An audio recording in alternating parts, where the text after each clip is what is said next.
Baiklah, perkenalkan kami dari kelompok 2 Prodi Pendidikan Agama Islam kelas 5F.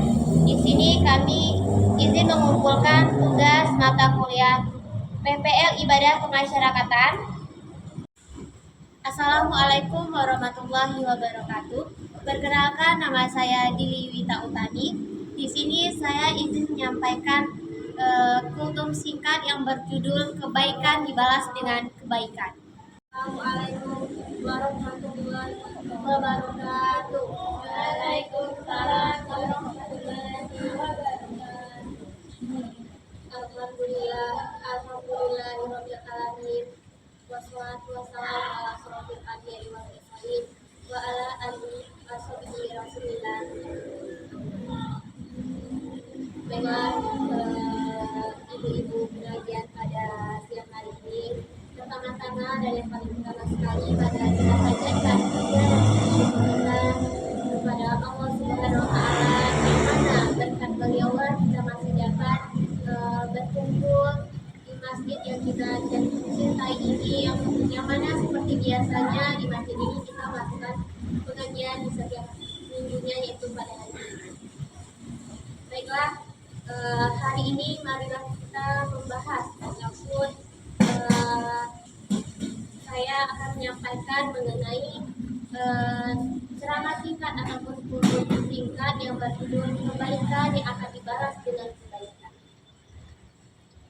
Nah, seperti yang ibu-ibu ketahui, yang harus ibu-ibu ketahui bahwa kebaikan dibalas dengan kebaikan ini merupakan suatu prinsip yang paling penting di dalam Islam.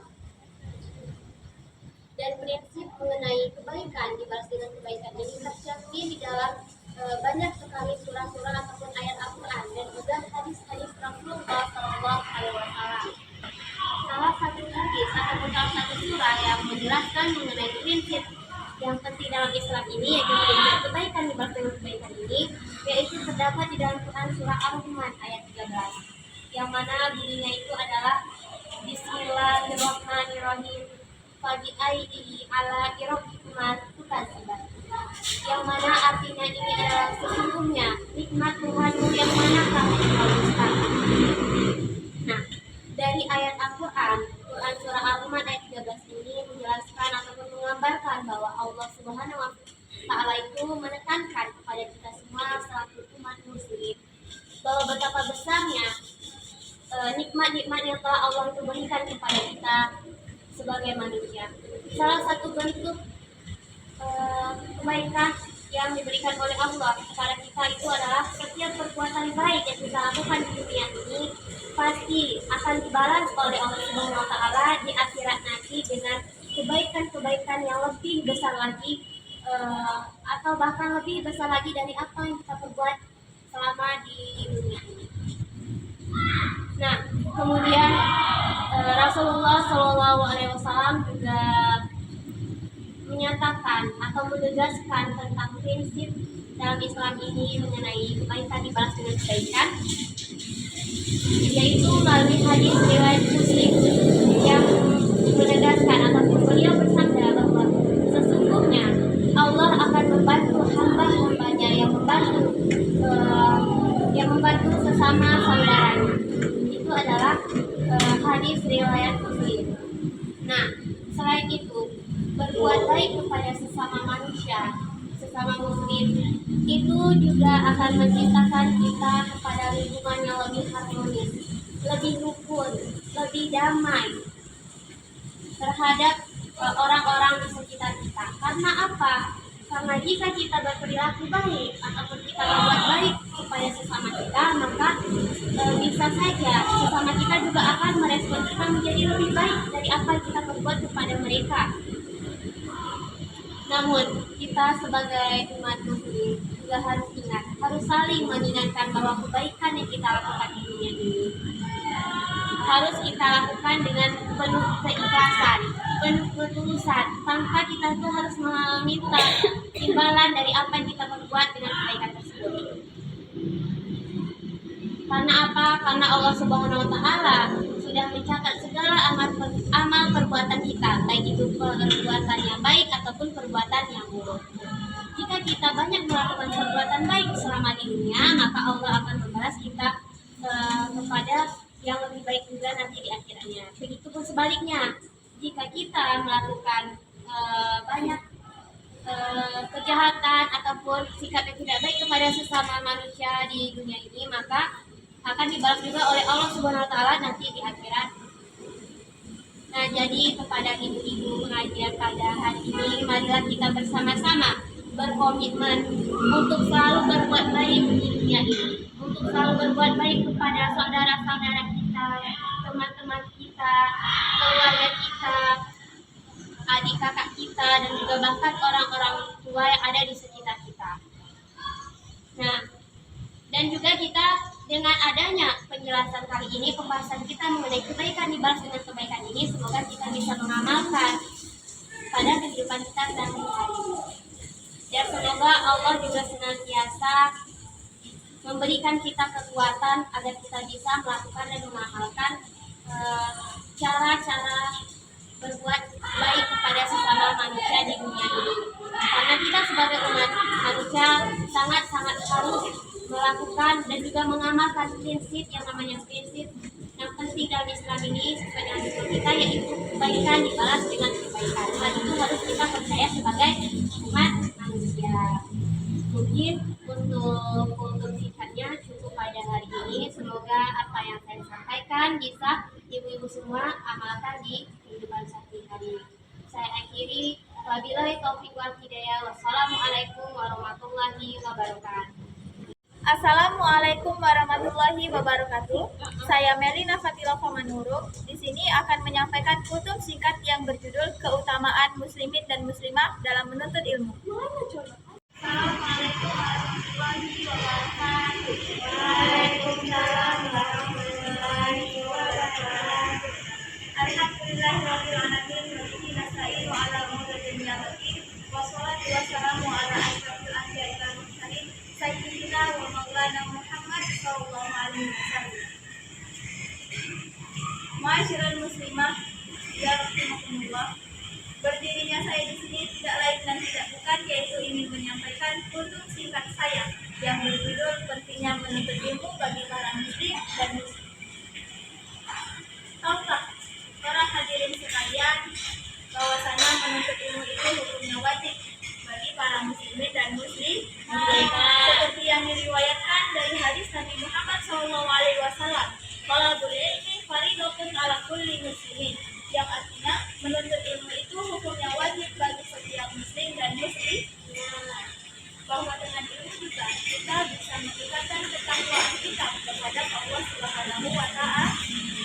Tidak lain dan tidak bukan salah satu cara untuk meningkatkan ketakwaan kita, yaitu dengan cara belajar. Dan belajar itu ialah menuntut ilmu, karena dengan ilmu kita bisa memperoleh banyak sekali ilmu-ilmu yang bisa kita. Dan tidak hanya di dalam ilmu agama saja, tetapi dengan belajar juga kita bisa memperoleh ilmu-ilmu dari hukum juga. Seperti di dalam kehidupan ini kita ada hablum minallah dan hablum minan nas. Kalau hablum minallah adalah hubungan kita terhadap Allah Subhanahu wa taala, sedangkan hablum minan nas yaitu hubungan kita terhadap makhluk-makhluk Allah. Ma'asyiral muslimah, seperti di kalam Allah juga dituliskan tentang ayat menuntut ilmu, yaitu ya fa'illahu ladzina amanu minkum walladzina utul ilma darajat, yang artinya Allah akan mengangkat orang-orang yang menuntut ilmu.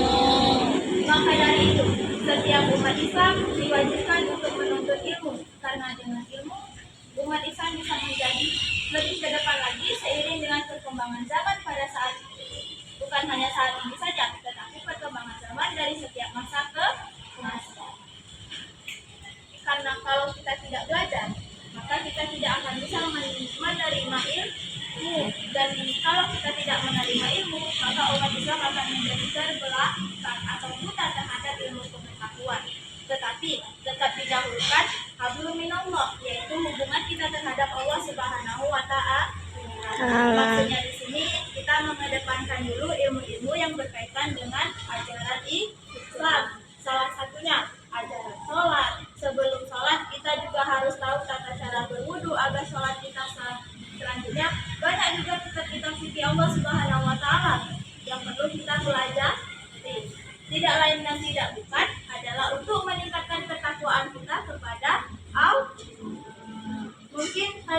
muslimin, syukran katsiran ala ihtimamikum. Akhirul kalam, wassalamualaikum warahmatullahi wabarakatuh. Assalamualaikum warahmatullahi wabarakatuh. Saya Elva Indriani. Di sini saya akan menyampaikan pidato yang berjudul Keutamaan Bulan Ramadan. Bismillahirrahmanirrahim. Alhamdulillahirabbil alamin. Wassalatu wassalamu ala asrofil anbiya'i wal mursalin wa ala alihi wa sahbihi ajmain. Amma ba'd. Pertama-tama marilah kita panjatkan puji dan syukur atas kehadirat Allah Subhanahu wa taala yang telah memberikan kita panjang umur dan kesehatan sehingga kita bisa bertemu kembali di awal bulan suci Ramadan ini. Salawat dan salam tak lupa kita limpahkan kepada Nabi Muhammad SAW yang telah membawa kita ke alam yang penuh dengan ilmu pengetahuan seperti saat ini. Pada kesempatan kali ini, izinkan saya untuk menyampaikan sedikit sambutan tentang keutamaan bulan suci Ramadan yang harus kita ketahui bersama. Pada bulan suci Ramadan, kita sebagai umat muslim diwajibkan untuk berpuasa selama sebulan penuh untuk menambah keimanan dan ketaatan kepada Allah Subhanahu wa taala. Sebagaimana Quran surat Al-Baqarah ayat 183 yang berbunyi, Ya ayyuhalladzina amanu kutiba alaikumus shalah kama kutiba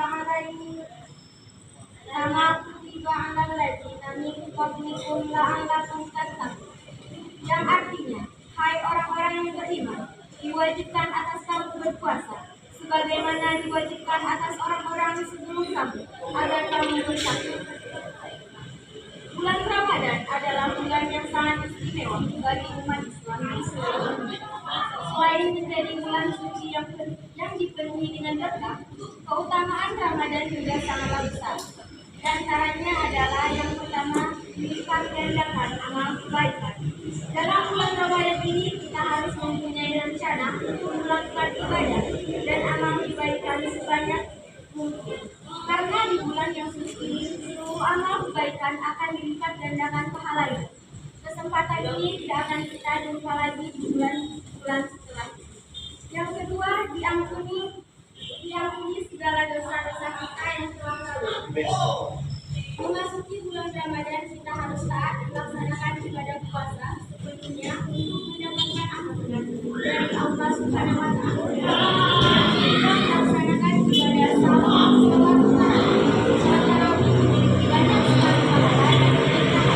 seperti tarawih malam pertama. Allah Subhanahu wa taala akan memberikan ampunan kepada kita semua.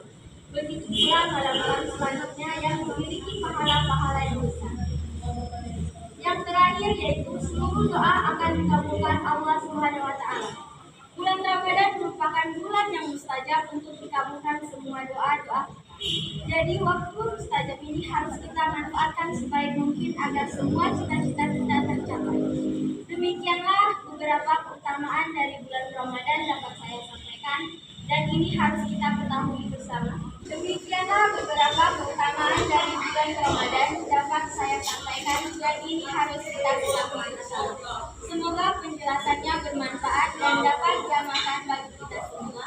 Akhirul kalam saya mengucapkan wassalamualaikum warahmatullahi wabarakatuh. Assalamualaikum warahmatullahi wabarakatuh.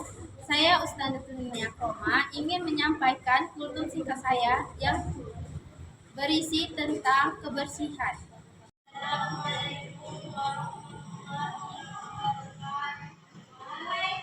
warahmatullahi wabarakatuh. Hadirin sekalian, di sini saya akan menyampaikan kultum singkat saya tentang kebersihan.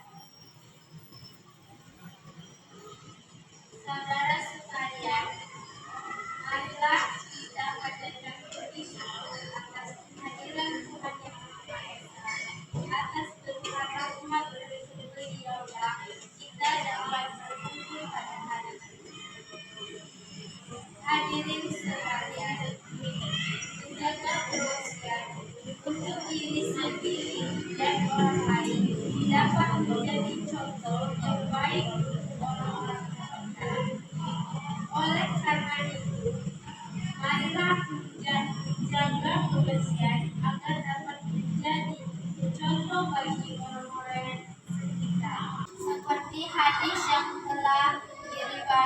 disampaikan oleh Rasulullah Shallallahu Alaihi Wasallam berbunyi an-nazafatu minal iman, yang artinya kebersihan adalah bagian dari iman.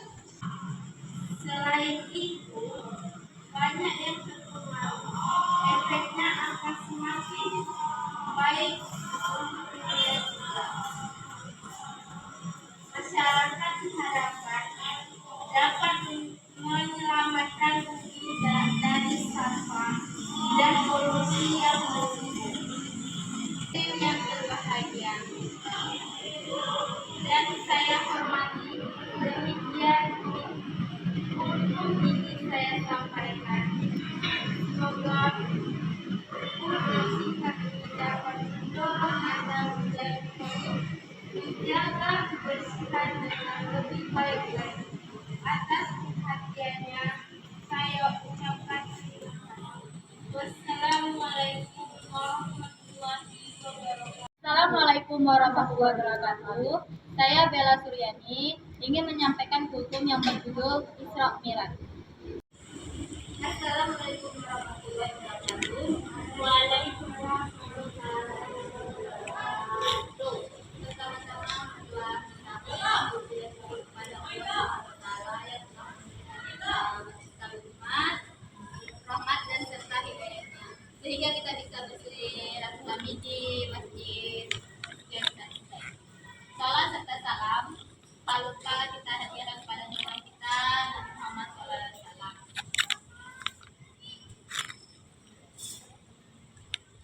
Pada kesempatan kali ini, izinkan saya menyampaikan pidato dengan judul Waktu yang diteremakan Nabi Muhammad SAW dalam Isra Mi'raj.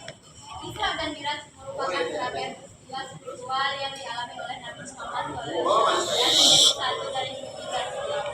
Secara etimologi atau arti kata Isra berarti berjalan atau perjalanan, sedangkan Mi'raj artinya naik. Kemudian secara istilah Isra Mi'raj diartikan sebagai perjalanan Rasulullah dari Masjid Haram ke Masjidil Aqsa pada malam hari, kemudian ke Sidratul Muntaha untuk menerima wahyu sholat 5 waktu sebagaimana firman Allah Subhanahu wa taala dalam Quran surat Al-Isra ayat 1 yang berbunyi Subhanalladzi asra bi 'abdihi laylan minal masjidil haram ilal masjidil aqsa alladzii barakna linuriyahu min ayatina innahu huwas samiul basir, yang mana artinya Maha Suci Allah yang telah memperjalankan hambanya pada suatu malam dari Al-Masjidil Haram ke Masjidil Aqsa yang telah kami jumpai sekelilingnya akan kami perlihatkan kepada sebagian dari tanda-tanda kebesaran kami. Sesungguhnya Dia adalah Maha mendengar lagi Maha mengetahui. Hadirin yang dimuliakan Allah, dalam peristiwa tersebut Nabi Muhammad sampai ke langit ketujuh dan bertemu Allah di Sidratul Muntaha. Di sana beliau menerima wahyu salat sebanyak 50 waktu dalam sehari. Nabi pun menyambutinya. Saat kembali Nabi Muhammad bertemu dengan Nabi Musa.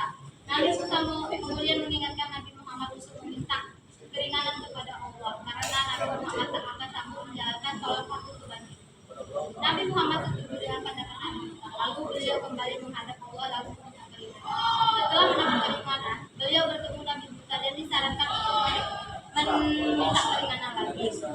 Allah mengurangi hingga 5 waktu. Akhirnya setelah sampai pada bilang terakhir, yakni 5 waktu, Nabi malu untuk kembali menghadap Allah untuk meminta keringanan. Beliau khawatir jika hal itu dilakukan niscaya Allah akan mengurangi 5 waktu. Alasannya karena jarak dari Mekah ke Baitul Maqdis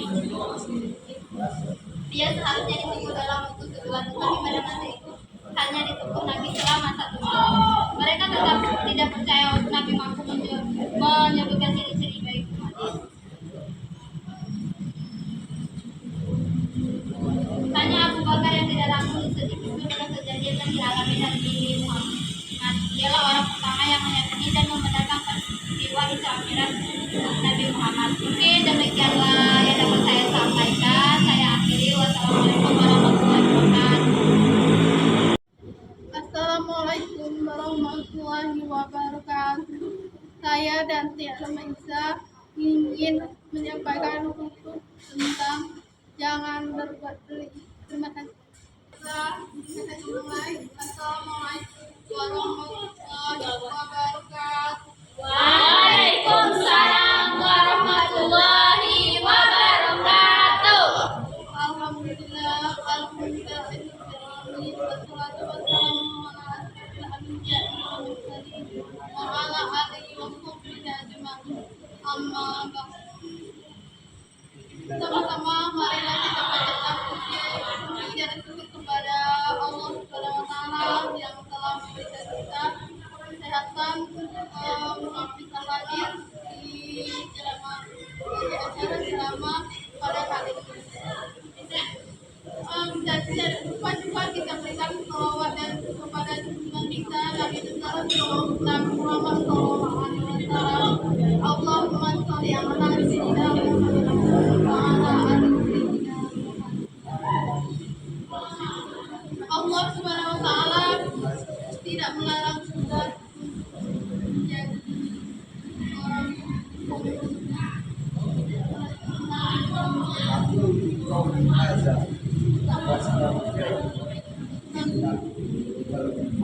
kita tidak boleh menjadi buruk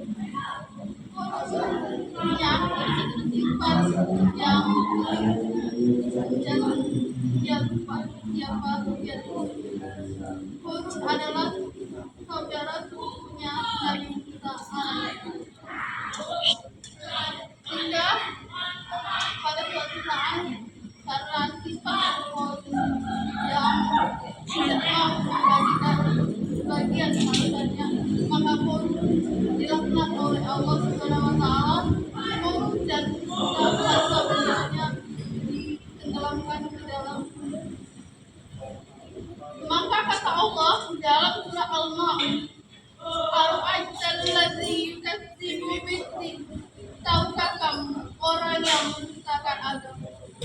Yaitu orang yang fadzalika allazi yad'u itulah orang yang mengkhianati anak yatim. Orang yang tidak memberikan anak yatim, orang yang tidak memberi makan anak yatim serta menghina. Wala yahuddu ala ta'amil miskin, dan tidak menunjukkan memberi makan orang yang membiarkan saudara sekitarnya atau kerabat sekitarnya yang kelaparan. Kemudian fawailul lil musallin, maka celakalah orang yang alladzina hum an sholatihim sahun, yaitu orang-orang yang lalai terhadap sholat, orang-orang yang sholat tetapi dia tidak peduli terhadap anak-anak, tidak peduli kepada orang-orang miskin dan mengabaikan orang-orang miskin yang membiarkan mereka kelaparan.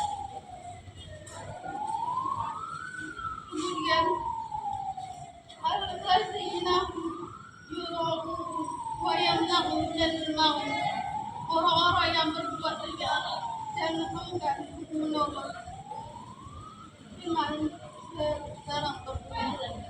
Orang yang tidak mau memberikan sebagian dari harta benda, orang-orang yang tidak peduli terhadap orang-orang sekitarnya, dia hanya memakan harta benda sendiri dan tidak dia lupa bahwa rezekinya juga sebagian dari orang-orang yang berpenerimaan, yaitu orang-orang miskin, anak-anak yatim, dan orang-orang yang membutuhkan kerabat-kerabat. Baiklah, itu saja ceramah dari saya. Semoga